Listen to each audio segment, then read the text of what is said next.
I have this little speaker that I use in the bathroom when I'm in the shower. It's pretty loud and I don't care if it gets wet or ruined. But the battery, it doesn't work while it's plugged in, and the battery only lasts maybe 2 showers. So it's a pain in the butt charging it, and I forget, and somebody unplugs it because they need the plug. So I take it apart and I'm gonna change the battery. I'm pretty sure it's 3.7 volt.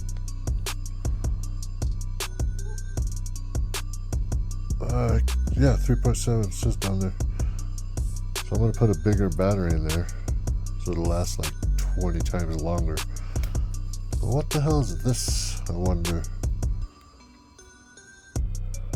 Can't be a Bluetooth antenna. They ain't like that. Okay, I took the battery out. 3.7 volt, 1.85 watt hour.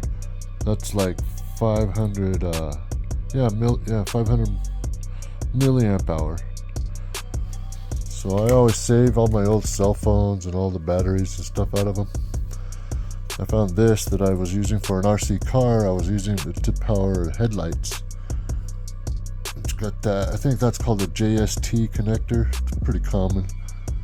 I have a charger for it. It's real easy to charge. See, 3.7 volt. This one's 3500 milliamp hour. That should work. So I'm going to glue it into this. I'm going to drill a hole, put this cord through there. These wires that I took off of the battery, I'm just going to tap in. I'm going to solder them. Solder. I'm just going to jumper them on there and stick this out the back in case I need to charge it. This charger will work, but it'll take days to do the 3500. Anyway, I'll show you.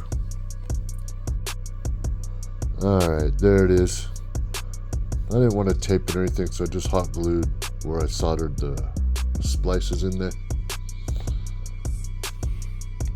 I hot glued the battery on the top there. And I ran the wire out the back.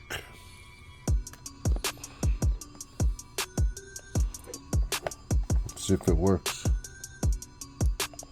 Power on. Yep.